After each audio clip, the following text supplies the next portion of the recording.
Edmonton Thursday after the Kings shut them out 4-0 in game 4. You come on the Jumbotron, get the crowd all pumped up.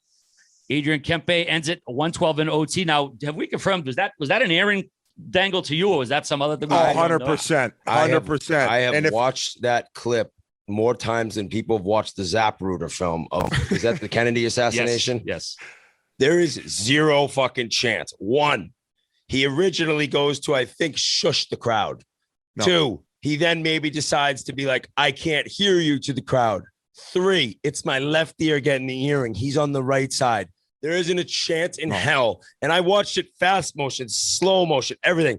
It is 0.01 seconds after he scores the goal. He is not thinking of me. And if he is, I fucking think we got this thing at 7. If I'm on his mind that closely after scoring a game winner to go up 3-2 in a series. Well, you obviously can't. You are a joke if you think he was talking about my Did you not read his lips? He pointed right to his bum chin and says, "You stupid idiot. Look at that stupid bum chin," and then he pointed right to his ear. Did he get the wrong ear? Yeah, but what side was the camera on, stupid?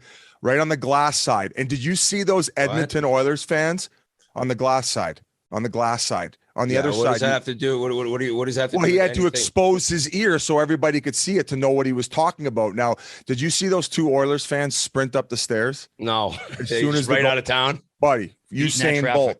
Just beat that traffic, buddy. The quickest you've ever seen anybody leave their seats. Now, that 4-0 shellacking, what a response by the Kings. And then, I mean, Whit, the big boys. Like, I know they get the points and the power plays buzzing, but there was a couple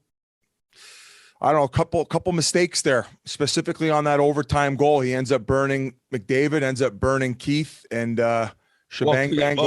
Kane, who's been fantastic in the series, he fell over, and from there it was kind of like, you could say he burnt McDavid. McDavid's kind of standing there flat-footed, and he has all the speed going. He burnt Keith.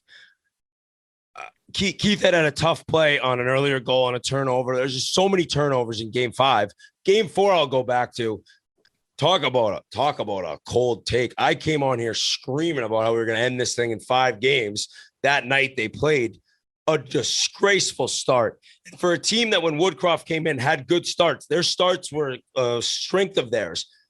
Their starts have been horse shit. They got outshot 20-10 in the first period in LA game 4, and then 16-5 at home in the first period game 5. So you wonder, like, what? And I think Grinelli said to me earlier, like, why are they losing? I'm like, well, their D aren't great.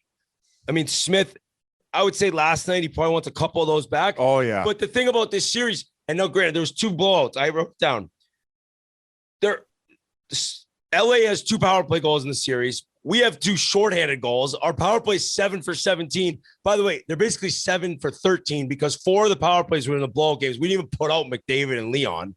So with those stats, it's Smith's .920 save percentage and Quick's .880, and we're down 3-2. Wow, that is an anomaly. Yeah, that does so not make any sense. It's so frustrating to watch this team because they cannot play 1-goal games. They literally win games 6-3, 4-0. Granted, they lost game 4 for 0. You know what I mean? When it comes down to 2-1, 3-2 close games, they do not win. They don't have it in their DNA. They don't have the players to get that done. And now we're missing Nurse, and I'm fine with the suspension. I mean, they got him with a head. It's a headbutt, right? It's a 1-game suspension. Now we're missing him. It is an absolute disaster to play this way. And I really don't have anyone that I'm truly like furious with. Like, there's no guy costing them this series. It's just overall poor play at the worst possible times. So we're here now with, I mean, we're not dead. If we win game 6, I'm very confident about game 7. Seriously. But the way Quicks looked, it's just, we need to get a better start. You cannot start this way. How about the swing from the way you started the last podcast? Well, I had a voice too then. Hey, we got to give some props to Jonathan Quick. 10 career playoff shutouts. That's number 1 all time for U.S.-born goaltenders. Awesome. So stick taps to him. You mentioned his save percentage, but he's came up big in the games that they've won. He ended up getting yanked in the one, then get put back in, and then he's been pretty solid since. The other thing too is like you talk about these guys who have stepped up all season long for the LA Kings. Well, they end up picking up Troy Stetcher at the deadline, and with the injury to Doughty, man, he's been pretty fucking good. He's been, making some pretty big plays at some pretty big times. And that's just kind of been the theme of this LA Kings team all season. Like, wait, you just listed off all those stats. If you would have listed somebody off those stats at game 5, after game 5, to somebody who hadn't watched the series, they might think it's over 4-1. Like, that's just how crazy the LA Kings season has gone. Now, you got to also mention Danault, and you see that headbutt. That's just the simple frustration it is to play against that guy.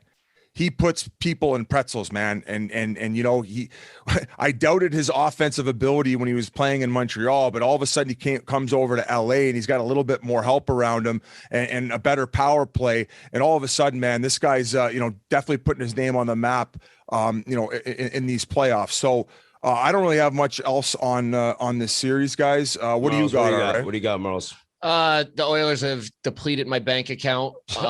But it's not over. Win one game, like you said, win one game. There we go. Oilers just called up Philip Broberg, first rounder, Swedish guy, played a little bit up this year. Bruins got it done without McAvoy. Nurse isn't that valuable. We're still all right. We're still alive. I'll take the positivity. Phil Danault got the score bet cash. I don't know if you had him, Merles. He scored a goal. LA won, a little plus 300 action. Hopefully some of our fans in Ontario had that. These are crazy stats, though, Biz. The Oilers have somehow lost 5 straight playoff games when both Draisaitl and McDavid score. And the Oilers have never won a series after going down 3-2 in game 5. So what'd you think of Draisaitl's last game, Whit? Yeah, I mean, he was certainly not very visible early on, but when you score 2 goals to tie it up, it's kind of hard in the end to dog him. I mean, some people would really argue me there and say you need to be more complete. You need to have a better first 2 periods. But when you look back at the story of the game, he had 2 goals. They lost 5-4. I mean, I don't know.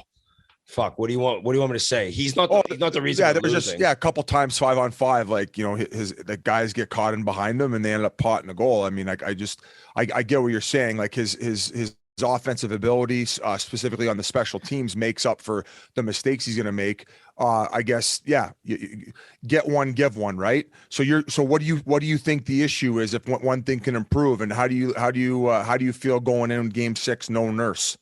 I talked to a couple guys. We're on to game. We're on to game 6. I'm not. I just went over it. We're on to game 6. I'm basically Bill Belichick listening to you try to rattle my cage right now. We're on to game 6. Oilers win. We force a game 7. All right.